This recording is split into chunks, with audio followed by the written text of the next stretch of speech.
with you. And yeah, it's been a pretty incredible experience. I mean, because of COVID and it changed the way I thought this book tour was going to go, of course. And I was expecting to travel all over the country, but I can't say enough about my press, Hub City, and the work that they put into this. And it's just been fantastic to see it get on some of these lists and get into the hands of readers all over.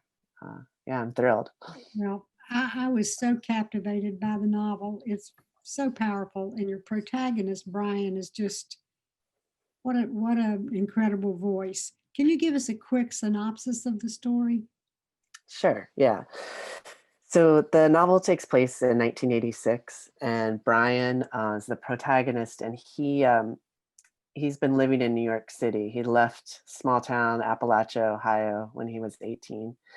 And at this point, this is the AIDS epidemic and crisis, and he's lost his boyfriend and a lot of his friends to AIDS, and he himself is infected. And so he decides he wants to return to his family, who he's been estranged from. So he writes a letter and asks if he can come back home, and then he does. And so the novel follows Brian, and then it moves into the point of view of his mother, Sharon, and his little sister, Jess, and follows how this family kind of, I guess, if this family will hold together or if they will fall apart, and how they will be there for Brian as he becomes more ill. Yeah, Mm. it's just fraught with such heartbreaking incidents and situations. And I think it's all the more heartbreaking because if you followed any history from 1986, 84, even on, they're true. This happened to hundreds and hundreds and Mhm. hundreds of young men. The churches condemned them, families turned their backs on people. It's not as prevalent now, obviously, but why did you feel it was important to write this story in 2020 or Mm. 2019? Well, I felt like it was important for a couple different reasons. One was just to shed a light on the AIDS epidemic and crisis from the 80s and 90s when, so many people with AIDS, especially gay men, were shunned, as you said, turned away from families and churches and even doctors and nurses. And I wanted to really portray that in the book because I think it's such an important part of our history that we don't want to forget, and that some ways we have not grappled with. And I was thinking also of younger people. A lot of my students who are from Eastern Kentucky don't know anything about the AIDS crisis of the 80s and 90s. And they were really shocked to sort of learn about it. And they were kind of angry that this history had not been taught to them. And then I do think it's certainly not to the same extent, but there's still, especially in rural areas, people who are HIV positive or have AIDS are still shunned or feel a lot of shame about the disease or about being gay. So I felt like it still spoke in some ways to where we are. I think it is, even like you said, even if they're not ill, just the fact that Yeah, they're gay or right. lesbian is an issue in so many rural areas still. So yeah, you're right. I'm shocked to hear that these kids didn't know Yeah. it actually took place. I'm sure they don't even know what the Stonewall riots were. Some Yeah, of them do, but yeah, they've had to learn a lot of sort of history and yeah. that they certainly weren't getting taught in school. But Did this spring from any incident that you knew of particularly? well, it actually did, which is kind of interesting. It was about well, I was young and I watched this episode of Oprah, Mhm. um, and she had gone to West Virginia, where a man, his name was Mike Cisco. He was a gay man with AIDS. It was 1987, and he went swimming in the swimming pool, and he was kicked out of the pool, and and she went to West Virginia and had sort of a town hall, and people from his community from the town were there at the show, and I just it was just a people were very vitriolic and sort of ugly in what they were saying. And there's one man in particular who gets up in the audience and says, AIDS is nature's way of eradicating gay men. And everyone in that audience claps. It's really sort of Mm. horrifying to watch. You can still see clips of it online now. But I don't know why, or I didn't understand why it stuck with me when I was a kid, but it did. And I think it was because I didn't know, you know, I was, of course, not out yet. I didn't know any gay people at that point. Um, but that really sort of stuck with me. And I think part of it was seeing how afraid of him people were, but and how hateful. But also it was like, I think the first time I ever saw a gay man from a rural place like get up on TV and say that he was gay and be so courageous, and he was proud of himself. And I think that sort of stuck with me. And so years later,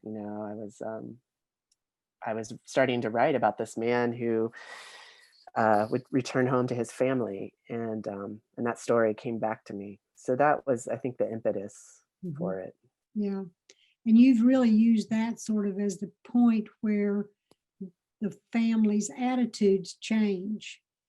I know that in the beginning, he really Mm, doesn't admit even to his family that he's sick or that he's gay. Um, and nobody quite figures it out almost until that incident. Um, right. did Well, he that tell feel to you like the trigger point of the, kind of the apex of the novel? Yeah. I mean, I think that, well, his mom and dad do know. He's told them, but they want to keep it a secret. That's And right. so I got that right. I think a lot of the book is also about that sort of family shame and their kind of denial and wanting to keep this a secret. And so I think you're right. That point at the pool is sort of transformative because it becomes public and Mhm. they can't keep it a secret anymore. So the parents have to, deal with the response of the community. So to a point, not the same way that Brian feels, but they also experience a little bit of that shunning and that harassment that he experienced. Of course, the sister Jess isn't told and doesn't quite know. It Right. takes her a long time to figure it out. But the grandmother Letty, I just Yeah. loved her character. Thank She's you. just priceless. Um, Tell us about her. How did you come up with this combination of such a tender woman who, obviously knows and has understood about Brian for a long, long time, but she's just such a flamboyant character. She's a marvelous combination of people. Thank you. Yeah, I'm glad you said that because she is one of my favorite characters to write. And she's not based on my either of my grandmothers, who are not around right now. But I was very close to both of them, and they were very compassionate and tender. And I know would have stood up for anyone and their family had anyone wronged them. So it's kind of thinking of her also as a sort of matriarch in the family. Um, but yeah, I wanted also just different people that I've met, and I wanted her to be this sort of gossipy, loud woman with her her big car and her cigarettes. Who's very religious or very spiritual, I will say, Yes. um, but shows Brian. I wanted him to have someone in his family who really showed him unconditional love Mhm. and didn't have that kind of shame, that even his parents do. Mhm. Right. Um, and then there's the character, the young man that he meets in the department store. Andrew, yes. Yes. Yeah, Andrew was also one of my favorite characters to write. So Andrew, he never left this small town, and he's stuck around, and so I wanted to show that. Well, I think so often when we see gay characters, we only see them in urban spaces, Mhm. and clearly there are gay people everywhere. And I wanted to show this young gay man who had stuck around in that town and who actually had a quite supportive mother. But I also wanted to, so many gay men during that time were pushed away from their families. and so they took care of each other, or their lesbian friends took care of them. They didn't have families to go back to. And so that felt really important for me to show that Brian did have his gay family as well. And he had Andrew there to take care of him. And his friend Annie from New Right. York comes back to take care of him. Yeah, Yeah. Yeah. It's a wonderful cast of characters. Um, thank you.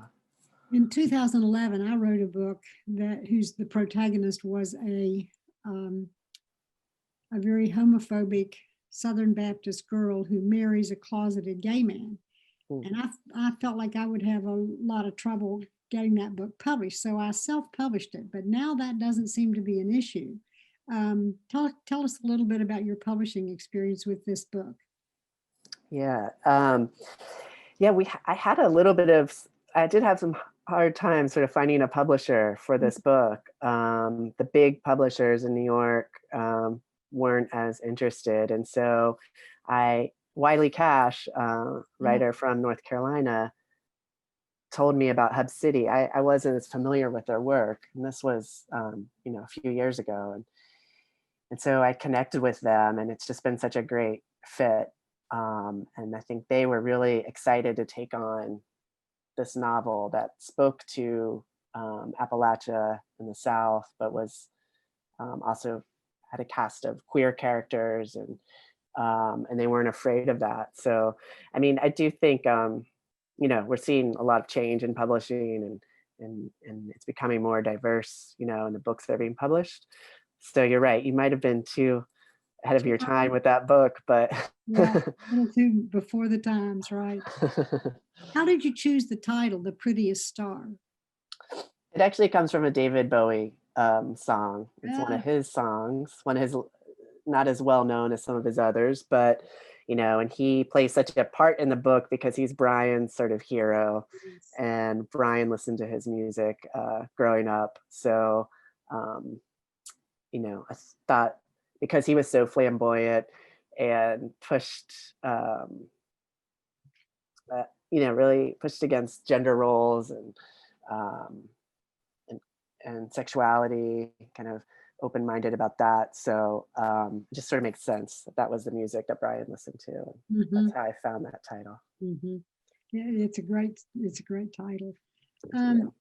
the format of this book is unusual as well. You've chosen to use third person narrator in the first chapter, but thereafter it's the voices of, like you said, Brian and Sharon and Jess, Hmm.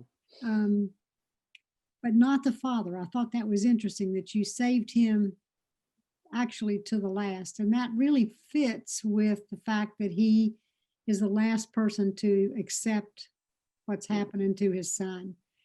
How did you come to the decision to write it that way? Well, I knew I wanted it to be sort of multiple narrators. It felt bigger than just Brian's story. Like it's very, very much about this family unit. So I wanted to hear from Jess. I originally thought it would be mostly Jess and Brian, but then a couple months into it, I wrote a chapter from Sharon's point of view, and that really sort of opened the novel up in this way because now I had these three characters, and there was more tension and more possibility for conflict with her character. Um, and I don't know, I've always sort of liked novels that use that format, and because it is Brian's story, but it's the story of this family, it's the story of this community. So we need to hear from these different characters. And the father, I wanted to show, I mean, I think you're exactly right. Like he doesn't accept Brian until it's too late, really. And I thought about giving him a point of view earlier, but I wanted to show how for Brian and even for Jess and Sharon to a point, like Travis, the father, is so closed off and they can't really reach him. And I wanted the readers to feel that same way of not being able to I think kind of that access was a him. perfect choice because that's exactly the way you feel. You want to hear what he has to say, and he just doesn't say anything. He just Right. escapes every chance he gets. He avoids the situation, avoids Brian, avoids the community, um, Yeah. even avoids Sharon and Jess, the whole thing. So, yeah, that Yes. was a good choice. Thank you. Tell us about the poem at the end. Yeah, well, Meg, my editor, Meg Reed at Hub City, helped kind of format that into a more sort of poetic um, form. But I was just, I don't know, that was one of those moments which are rare for me as a writer. I don't know about you, that it just sort of came to me as I was writing. And I just sort of felt that because I was thinking of Brian and as he was dying, what would that look like? And I wanted just have this kind of list of images, Mhm. memories from his life. Um, and so I just wrote it as that sort of non-linear, non-narrative format, and then she helped me kind of break it into more poetic lines. But Yeah, it's well done, and I think it fits just perfectly. thank you. Um, okay, that's The Prettiest Star, but your debut novel, Evening Hour, was also very well received. Now it's got a whole new life of its own. Yeah. You're juggling two novels now, or now a novel and a movie, and I'm sure that there's probably renewed interest in the book, The Evening Hour. Can you tell us a little bit about how it was to achieve such success with it, and then how did you get it into a movie, and how did you feel like they treated your first child? Thank you. Yeah, I hope that it does renew interest in the book. We will see when the film comes out. But yeah, the Evening Hour, I that came out in 2012. And it's a very different novel than The Prettiest Star, although it also is about family and Appalachia. And and Braden King, who directed the movie, I guess the production company first sort of bought the rights, through my agent, and Braden directed the film, like started the process back in, I want to say, 2013. And it's a very indie film, so it's taken a long time to get it made. And then they shot it 2 years ago in Harlan, Kentucky, which is about 3 hours from me. So I got to go on set a few times, and that was a really incredible experience. And it was pretty amazing to see these flesh and blood people kind of take on your characters. But I think they captured a lot of what the tone of the book and kind of the emotional depth of the characters and the soul of the book. There's a lot they had to cut out, which I knew kind of going into it. But I think they made good, strong choices with what they cut and how they decide to shape it. So I'm very excited. It was picked up by this distribution company, and it will be out in the spring. We don't know the date yet, but it will be released in the spring. So Released to movie theaters or something like Netflix or Prime, or I think they're still navigating that. I mean, my fingers are crossed that maybe some movie theaters will open back up by the spring, yeah, and that's the issue too, right? right. Well, that's exciting. We're looking forward to that. Thank you. That is a very different book, and like you said, from Prettiest Star. I didn't. I'm much more sympathetic to the protagonist in The Prettiest Star than I was Then Cole. the Cold. Yeah, right. But it's still a fantastic book. Um, did you always want to be a writer, Carter? I think so. I mean, I was a big reader when I was a kid, and I read all the time. And my mother would take me to the library every couple weeks, and I'd get a big stack of books. Um, and I started writing at a pretty young age.